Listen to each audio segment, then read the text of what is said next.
Dale Carnegie once said one of the most important things you can do to achieve success is to learn to control your facial expressions. A smile, for example, can be a powerful tool in both your personal and professional life. This is one of the most simple quote yet powerful. So, when's the last time you smiled? Getting your picture taken shouldn't be the only time that you smile. You should be doing it every day, every chance that you get. And there's science to back it up. Smiling adds face value and helps you make a good impression. We like people who smile, because they appear warm and kind. They are more approachable. Smiling encourages trust. People who are constantly smiling appear to be more trustful than those who are not. People who smile are more productive. A 2010 study by Andrew Oswald, a professor of economics at Warwick Business School in England, noted that employees who smile more often are significantly more productive and creative in the workplace. Smiling makes you more creative. A 2013 study from the University of California, San Francisco, explored this connection in men and found that those who were happier had a more comprehensive approach to problems, improving their ability to think of more solutions than their negative-minded counterparts.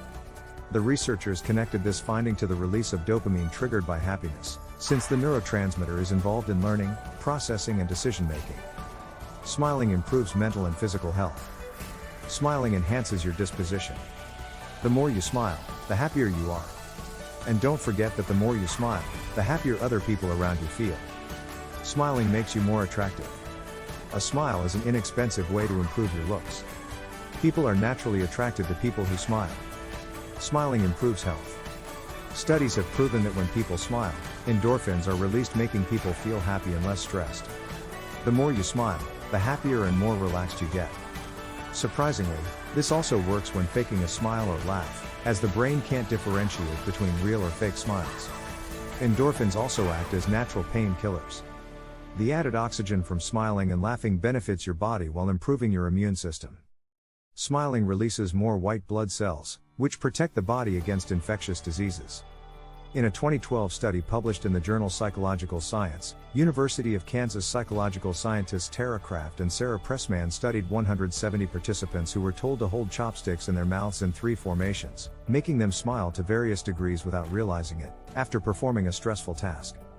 The experiment revealed that subjects who smiled the biggest with the chopsticks experienced a substantial reduction in heart rate and quicker stress recovery compared to those whose expressions remained neutral.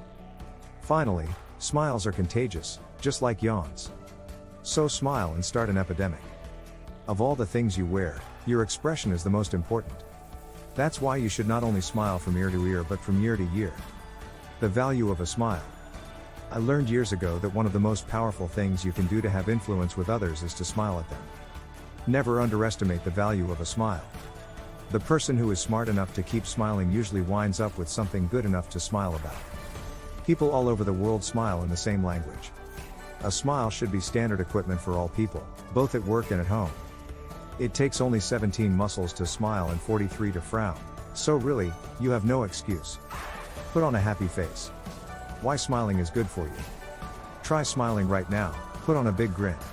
Note the emotions that you feel. It's actually quite hard to not feel good when you smile. It's almost like you're forcing in a good feeling all on your own. Your smile automatically triggers happy feelings. Now try a frown, a big sad one. How do you feel? Not very happy at all, I'd wager. The frown does the opposite of smiling, it automatically triggers sad feelings.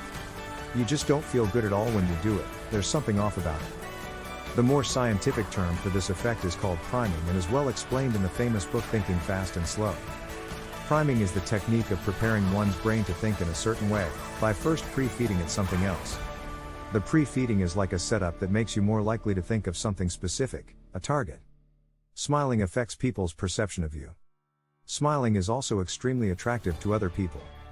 You've probably heard before that humans communicate far more through body language than they do with words. Smiling is a form of that body language. By smiling when someone looks at you, you signal to them, hey, I'm approachable and open to being your friend. An angry look has the exact opposite effect, signaling to people that they shouldn't approach since you look hostile. The neutral look, which most people usually have as they walk down the street, isn't all that great either. It doesn't signal hostility, but it also doesn't say anything good. It just says, hey, I'm here, but nothing interesting. It doesn't give people a compelling reason to talk to you. You're priming them to think a certain way about you. How smiling can change your life. Now you can change your life with a smile. On your way to work? Instead of commuting there with a neutral look, just smile. It'll lift your spirits and put you in a good mood. You can't help but feel more awake when you smile. When someone starts a conversation with you, greet them with a smile. That'll communicate to them that you're friendly and are okay to approach. Putting on a smile, especially when you're feeling bored, isn't something that comes naturally. That's why it's always a good idea to practice so that it becomes an automatic habit. So every now and then, try and put on a smile. Take note of how switching from a bored look to a happy one makes you feel. Once you get used to that good feeling, there's no turn back. According to hundreds of studies and research, smiling is in fact contagious, and for good reason. Not only does smiling have great benefits for you and your health, it also spreads positivity to others. It tells people that you're a warm and approachable person, and one of the most basic needs we have is to feel safe and comfortable wherever we are. And that warmness is only the beginning of love. A person's smile has been recorded as one of the top attractive traits in a person. If smiling is so powerful at the beginning of a relationship, imagine its power throughout one. It brings warmth, comfort, agreeability. All very important elements to a strong relationship. When you smile, you're happy, your partner is happy, and everyone around you feels and responds to that. Achieving a better, more attractive smile is not hard to do. The more time you invest in creating a better smile for yourself, the more you'll receive in the long run. Happiness leads to better relationships with family and friends, more income at work, and more self-confidence. Put a smile on your face and change your life.